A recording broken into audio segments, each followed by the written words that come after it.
말씀은 옳은 결정을 내리기 위한 신앙생활이라고 하는 제목으로 함께 은혜를 나누려고 합니다.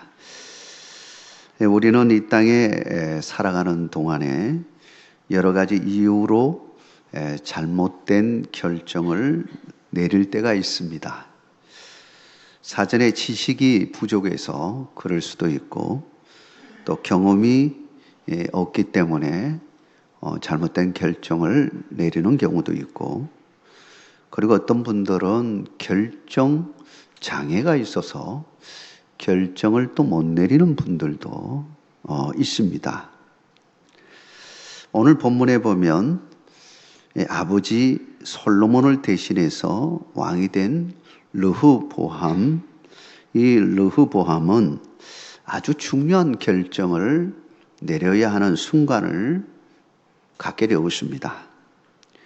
그의 결정 하나로 온 국민과 국가, 이 국가의 안정과 방향이 결정되어지는 순간을 맞이한 거죠. 그런데 안타깝게도 그는 옳은 결정을 내리지 못함으로 말미암아 결국 이스라엘은 남과 북이 갈라지는 결말을 가져오게 되었습니다. 사실 우리에게도 이러한 모습이 있습니다. 우리도 잘못된 결정을 내릴 때가 있죠. 어떤 결정은 정말 이 땅에서 마지막까지 참 아픔으로 남는 결정일 수도 있고, 순간적인 결정이 오래 되어지는 그런 경우도 있습니다. 어떤 경우는 반복되는 경우도 있죠. 오늘 우리는 르호보암의 잘못을 반면교사로 삼고 순간순간 옳은 결정을 내릴 수 있는 지혜를 얻는 시간이 되어야 할 것입니다. 이 시간에 그런 은혜가 여러분과 함께 하기를 주의 이름으로 축원합니다. 오늘 본문을 통해서 세 가지로 과연 우리는 어떻게 하면 옳은 결정을 내릴 수 있을까 하는 것을 묵상해 보려고 합니다. 첫째는 상황 인식을 잘 하라라고 하는 것입니다. 우리는 어떤 일을 처리할 때 무엇보다도 지금 되어지는 상황을 잘 인식하는 것이 굉장히 중요합니다. 요즘 컴퓨터에 있어서 슈퍼컴퓨터라고 하는 것이 있죠. 대개 보면 기후나 날씨나 이런 것들을 예고할 때 슈퍼컴퓨터를 많이 사용하고 있는데, 그때의 중요한 것은 1차적으로 외부에 있는 상황을 잘 컴퓨터에 입력하는 것이 굉장히 중요합니다. 그 자료들을 잘못 집어넣었을 때는 분석 결과도 잘못되어지는 것입니다. 그러므로 우리가 잘 판단하기 위해서는 외부의 정보, 즉 상황을 잘 분석하는 것이 무엇보다도 중요합니다. 지금 본문에 나타난 이스라엘의 상황은 어떤 상황이냐라고 하는 겁니다. 극도로 정말 힘든 위기 상황임을 알 수 있습니다. 솔로몬이 죽은 이후에 북쪽에 있는 10개 지파들이 지도자들이 모여가지고 결정을 합니다. 솔로몬 시대에 솔로몬에 대해서 반역을 했던 왕이 이게 지도자가 있었습니다. 그 장군 가운데 여로보암이라고 하는 장군이 있었죠. 이 여로보암이 솔로몬 시대 때 반역을 하고 그리고는 이집트로 도망을 갔습니다. 한동안 이집트에 있게 되었는데, 솔로몬이 죽고 나자 이 10개 지파들이 이제 이 여로보암을 불러들여서, 그리고는 이 사람들이 르호보암 왕에게 찾아간 겁니다. 그리고는 르호보암에게 강하게 말합니다. 솔로몬 시대의 무거운 멍에를 이제는 좀 가볍게 해달라고 간청을 합니다. 세금도 좀 줄여주시고 노역도 좀 줄어들어서 우리가 좀 행복하게 이제 좀 살아가게 해주십시오. 그동안 솔로몬 시대에 건축도 많이 하고 재정도 엄청나게 들어가므로 우리가 그게 너무 매달려서 힘들게 살았습니다. 좀 이제는 행복하게 좀 살게 해주세요 하고 이야기를 한 겁니다. 사실 이 문제는 가벼운 문제가 아니었습니다. 여차하면 만약에 이걸 들어주지 않는다면 민족이 두 동강에 나는 그런 상황을 맞이하는 아주 위기 상황이었습니다. 그런데도 르호보암은 이 위기 상황을 심각하게 인식하지 못하고 경솔하게 처리하는 걸 보게 되어집니다. 결국 그의 안일함 때문에 이스라엘이 남과 북이 갈라지는 상황을 하게 된 거죠. 사랑하는 성도 여러분, 우리도 우리의 삶의 자리에서 시시각각으로 펼쳐지는 우리의 삶의 여러 가지 일들이 있습니다. 그것이 육적인 일이든 영적인 상황이든 그걸 가볍게 넘어가서는 안 될 일들을 우리는 가볍게 취급함으로 문제가 되어지는 경우가 있습니다. 우리는 무엇보다도 영적인 면에서 민감성을 가져야 됩니다. 지금 영적으로 어떤 상황인지를 인지하는 것 굉장히 중요합니다. 물론 사업을 하시는 분은 내가 사업하는 데 있어서 지금 상황이 어떤 상황이다. 국가를 다스리는 사람은 대통령으로서 장관으로서 지금 상황이 어떤 상황이다라고 하는 것을 잘 인지하는 것 굉장히 중요하죠. 우리는 성도로서 나의 영적인 상태가 지금 어떤 상태인가라고 하는 걸 잘 인지하는 것 참으로 중요합니다. 우리 주님은 제자들에게 계속적으로 반복해서 말한 것이 있습니다.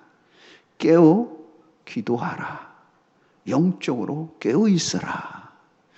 여러분, 이것은 우리가 계속 들어도 계속 들어야 할 말입니다.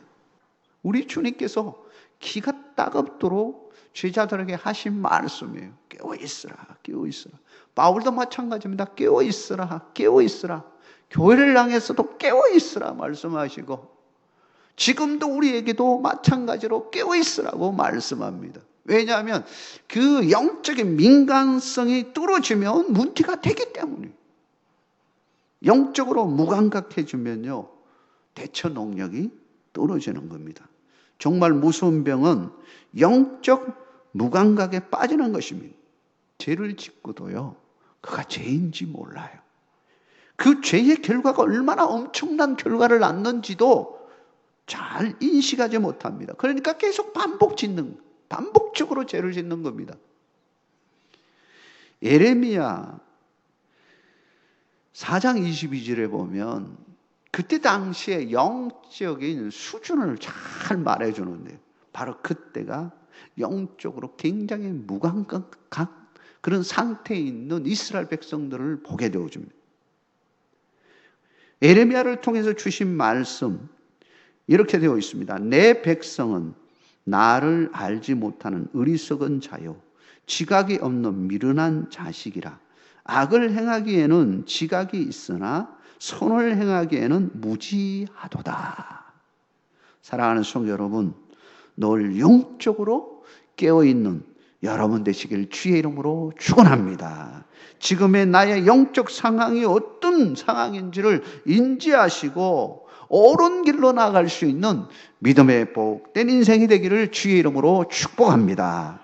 두 번째로 옳은 결정을 내리기 위해서는 자문, 어드바이스를 잘 받아야 된다라고 하는 것입니다. 우리가 상황을 아무리 잘 인식한다고 해도 판단을 잘못하면 일을 그르치게 되어집니다. 그래서 판단을 잘 해야 되는데 판단을 잘 하기 위해서 우리가 다른 사람으로부터 조언도 얻고 자문을 얻기도 합니다. 오늘 본문에 보니까 르호보암도 이제 여로보암 이 일로 인해서 자문을 얻죠. 두 그룹에게 자문을 얻습니다. 첫 번째 그룹은 연세가 많으신 노인들에게 묻습니다. 이분들은요, 솔로몬 시대에 그 지도자 역할을 했던 사람이 원로급에 있었던 사람이죠. 그러니까 솔로몬 시대에 영화도 경험하고 그리고 기울어져 가는 상황도 보았던 사람입니다. 경험이 많은 사람들입니다. 지혜가 많은 사람들이죠. 이 원로들에게 물어봤습니다. 그랬더니요, 한결같이 말하기를 솔로몬 시대는 너무 무거운 멍에를 씌웠기 때문에 이제는 가볍게 해줘야죠.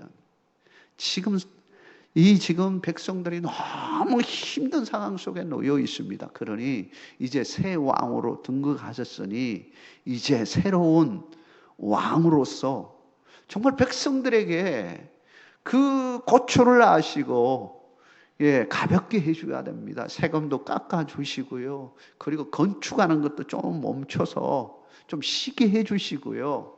그렇게 좀 해주세요 하고 이야기를 합니다. 그런데 지금 오늘 말씀해 보니까 이 말씀을 듣지 아니하고요. 누구의 말을 듣냐면 지금 자기와 함께 하고 있는, 지금 정치를 하고 있는 젊은이들에게 자문을 하고 있는 것을 보게 되어집니다. 이들은 같이 자랐던 친구들이에요. 그러니까 너무 잘 알죠. 아주 친밀한 사람들입니다. 함께 했던 사람들이죠. 이 친구들의 말을 듣습니다. 이 친구들은 뭐라고 말하냐? 선왕이 멍에를 무겁게 했다면 당신은 더 무겁게 하십시오. 선왕께서 막 채찍으로 했다면 당신은요, 정갈 채찍으로 타서라도 힘으로 와서라도 더 윽박질러 가지고 더 열심히 일하게 만들어야 됩니다. 이렇게 이야기하는 겁니다. 그런데 이 르호보암은 이 둘 중에 어떤 것을 선택합니까? 바로 후자를 선택합니다. 젊은 친구들의 이야기를 들어요. 자문을 받고 상담을 받는 것은 왜 받는 것입니까? 좋은 쪽으로 가기 위해서이죠. 선한 길, 옳은 길, 이 방향이 어떤 길인가 이걸 이제 판단하기 위해서 자문을 듣는 일입니다. 그런데 결과적으로는 이 르호보암이 어떤 선택을 했느냐라고 하는 겁니다. 사실은 선택하는 것은 자문하는 사람이 아닙니다. 본인입니다. 우리가 선택해야 되는 겁니다. 우리가 최종적으로 선택하고 결정하는 것이죠. 결과적으로 이 이야기는 내가 선택하고 결정한 것에 대한 책임도 내가 지는 것이다 라고 하는 거죠. 그렇기 때문에 신중해야 합니다. 신중해야 돼요. 가볍게 생각해서는 안 되는 거죠. 내가 왕이라고 해서 내가 함부로 결정하는 것이 아닙니다. 결정했다가 문제가 되어지면 그것 또한 자기가 책임져야 할 것이기 때문에 신중해야 될 상황인 것이죠. 우리도 많은 사람으로부터 자문을 듣지만 결론적으로 말하면 최종 판단은 내가 하는 겁니다. 내가 굉장히 중요한 겁니다. 그렇다면 그때 나의 최종적인 판단의 기준을 뭘로 삼을 것인가 하는 게 굉장히 중요해요. 사람의 소리를 들을 것인가? 아니면 하나님의 말씀을 들을 것인가? 내가 어떤 기준을 삼을 것인가? 최종적으로 내가 선택을 해야 되는데 그때 기준을 뭘로 삼아야 될 것인가? 라고 하는 겁니다. 사랑하는 성도 여러분, 여러분의 최종적인 판단의 근거는 하나님의 말씀이 되기를 주의 이름으로 축복합니다. 하나님의 말씀이 나의 삶의 기준이 되어야 합니다. 우리 모든 성도님들은 하나님의 말씀 붙들고 사심으로 그 말씀의 순종함으로 하나님이 주시는 그 놀라운 축복을 누리는 길로 가시기를 주의 이름으로 축복합니다. 마지막으로 옳은 길을 가기 위해서는 하나님께 기도해야 한다라고 하는 것입니다. 우리가 옳은 길을 가기 위해서 상황 인식을 잘 해야 하는 거 맞습니다. 자문을 잘 받는 것도 큰 도움을 얻습니다. 그러나 우리 인간은 늘 부족하고 불완전합니다. 이걸 우리는 인정할 수밖에 없습니다. 우리가 아무리 노력해서 상황인식을 잘한다 할지라도요, 그리고 자문을 잘 받아서 지식자로부터, 지혜자로부터 좋은 의견을 들었다 한다 할지라도 나의 판단이 잘못되어진다면 어떻게 될까요? 그러므로 우리는 우리의 연약함을 인정할 수밖에 없습니다. 그리고 우리는 모든 것을 아시고 문제를 해결해 주시는 모든 답을 가지신 하나님의 도우심이 없으면 살 수 없다는 것을 우리는 인정해야 되는 것입니다. 르호보암은 바로 이 점에서 크게 잘못되어 있었습니다. 그는 하나님 앞에 기도하지 않았습니다. 앞에 보면요, 솔로몬, 그리고 솔로몬의 아버지 다윗이 있죠. 다윗은요, 어떤 일을 할 때마다 하나님 앞에 묻고 했습니다. 하나님, 제가 갈까요 말까요? 이것까지 물었어요. 하나님이 가라 그러면 갔어요. 어디로 갈까요? 헤브론으로 가라. 헤브론으로 갔어요. 가면 다 하나님이 준비해 놓은 걸 보게 돼요.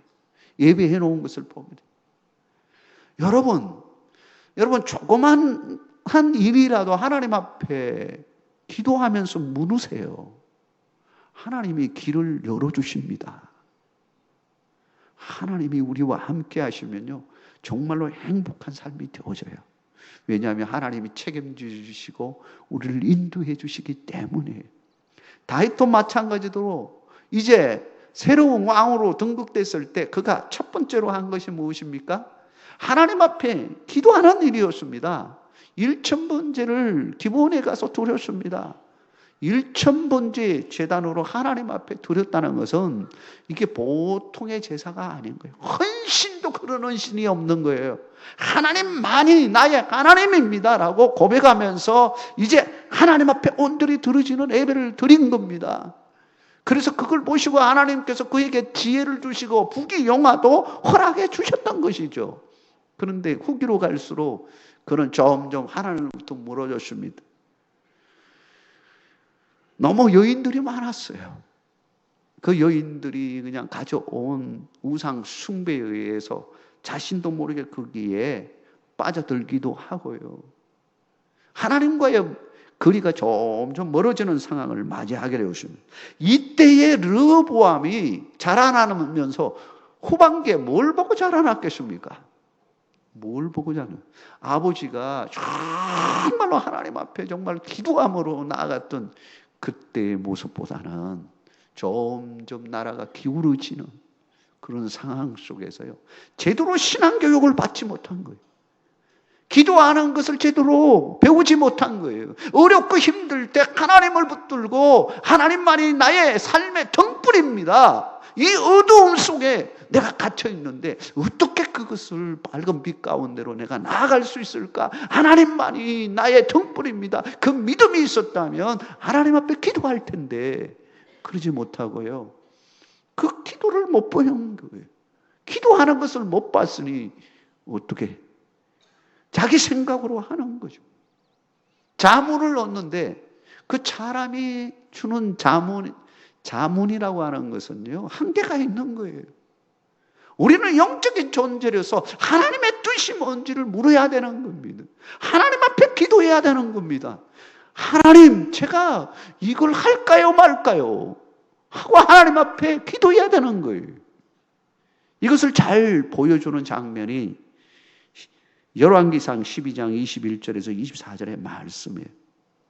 그가 생각할 때, 르호보암이 생각할 때 이제 이런 상황이니 두 동강이 나게 되었으니 이참에 그냥 확 쓸어버려야 되겠다 생각한 거예요. 그가 생각하는 방법이 이 생각의 거기까지예요. 그런 힘으로 해야 되겠다는 거예요. 그래서 전쟁을 일으키기 위해서 군사들을 모았습니다. 유다 온 족속들과 베냐민 지파, 이렇게 두 족속, 자기를 미는 지파들이 두 지파였어요. 이 두 지파가 이렇게 함께 군사를 모으니까 18만 명 정도가 되었습니다. 그리고는 위쪽에 10지파들이 똘똘 뭉쳐가지고 여로보암이 이렇게 둘이 이제 싸워서 확 점령해서 하나로 만들겠다, 이 생각을 한 겁니다. 그런데 하나님이 누구를 보냈냐면 스마야 선지자를 보냅니다. 그리고 나서 이 선지자를 통해서 확실하게 심어줍니다. 전쟁하지 말라고 하는 겁니다. 모인 그 모든 군사들을 다 돌아가게 만듭니다. 그 말씀이 열왕기상 12장 24절에 나와 있습니다. 우리 같이 한번 읽어보겠습니다. 여호와의 말씀이 너희는 올라가지 말라. 너희 형제 이스라엘 자손과 싸우지 말고 각기 집으로 돌아가라. 이 일이 나로 말미암아 난 것이라 하셨다 하라 하신지라. 그들이 여호와의 말씀을 듣고 그 말씀을 따라 돌아갔더라. 할렐루야. 우리 하나님께서 이 전쟁을 막으셨습니다. 왜냐하면 이 전쟁했다면 마치 우리가 민족사의 가장 큰 아픔을 경험했던 6.25와 같이 남과 북이 서로 이 동족 상전에 비극을 낳는, 정말 얼마나 많은 사람이 죽었습니까?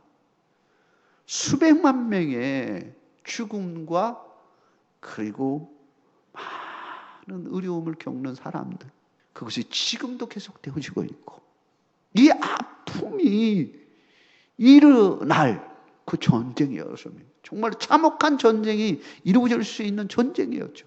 그런데 하나님께서 막으신 거예요. 그의 의도가 잘못된 거예요.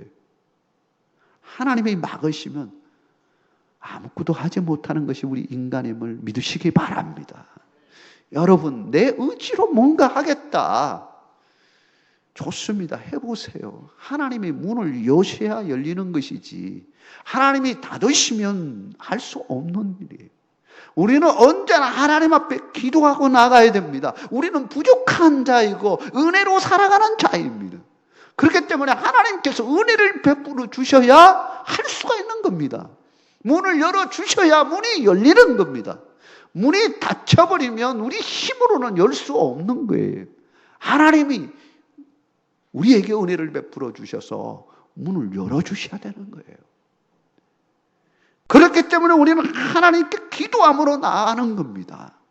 여러분, 기도하는 여러분 되시길 주의 이름으로 축원합니다.